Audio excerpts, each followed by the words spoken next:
we took 2 identical Honda 125s, then spent weeks modifying them to take extra luggage by bending and welding some racks. This is me, Tom. I'd never been outside of Europe or away from home for more than 2 weeks. And this is me, Lauren. I'd also never been outside of Europe and got my motorcycle licence just 8 months before we left. So we decided to ride from the UK all the way through Africa until we reached South Africa. Africa's so big you can fit most of Europe, the USA, China and India inside it. First through the flat lands, small villages and wide open spaces of France on our way to Spain.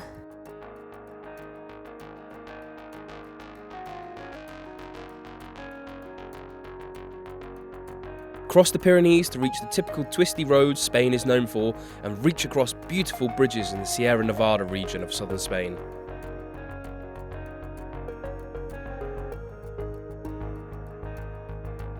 I rode a donkey when a local insisted I do so, then seeing the beautiful mountains, Data's Gorge and rising high as we crossed the Atlas mountain range through Morocco.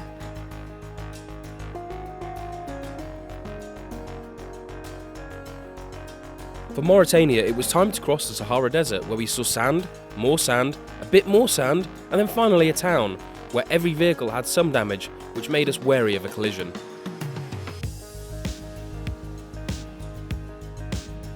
In Senegal, we could get shots like this because we met a fellow Englishman, Alex, who kindly recorded us. We filtered through traffic, though this was far from the worst of the trip, before enjoying sunset scenes. The hospitality in Gambia is great. Perfect. We stayed overnight with local villagers before making our way to the beautiful coast, and of course, we couldn't resist the dip. This guy was more overloaded than we are, but orange dirt roads led us to being caught up in a street carnival in Guinea-Bissau. Then Tom got to try some enduro riding before we pulled ourselves into Guinea.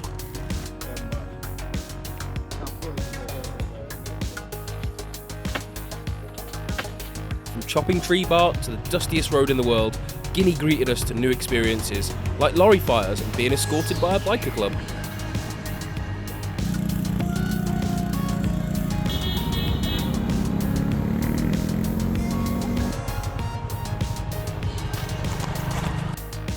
It was in Sierra Leone that we ate food that looked a bit like sick, attended a school sports day and had things stolen from us.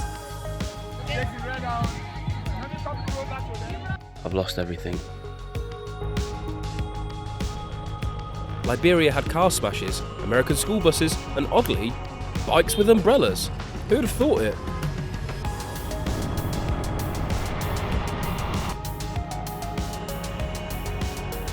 Ivory Coast gave us no choice but to get used to off-roading. We saw our first crocodiles of the trip, the world's largest church, and then Tom fixed his sprocket with cable ties. You can't fix it with cable ties, can it really be fixed? Ghana was like a playground.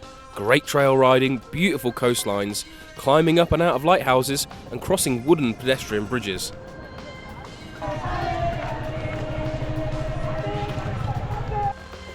The Togolese mountains were breathtaking. Philip shared his water supply and taught us traditional cooking techniques before showing us the best shower spot.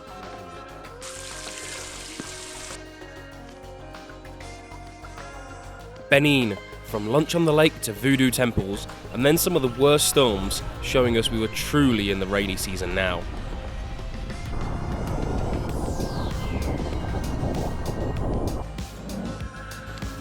Nigeria gave us our first taste of bushmeat, forced us over dodgy bridges and gave us some of the most beautiful views of the trip. The cost was riding very hard terrain to see it.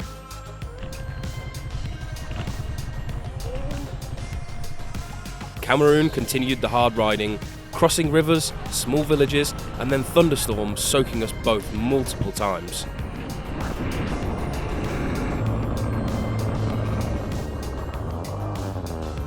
More storms in Congo and some questionable decisions to go off-road turned into perfect tarmac through the jungle, and I tugged Tom off and we watched the most beautiful sunset over the Atlantic.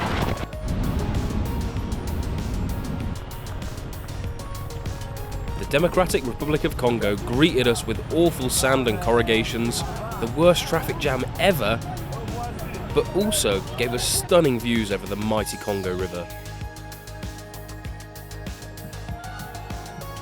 Entering Angola treated us to a parade. We splashed out at a hotel for Tom's birthday, had the best mountain views and saw some skilled locals.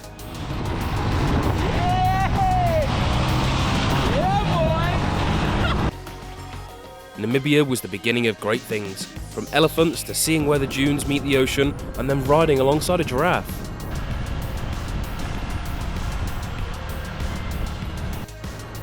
Botswana meant chasing long shadows on dull stretches of road and rushing to the border, which is where we saw monkeys playing in the bushes.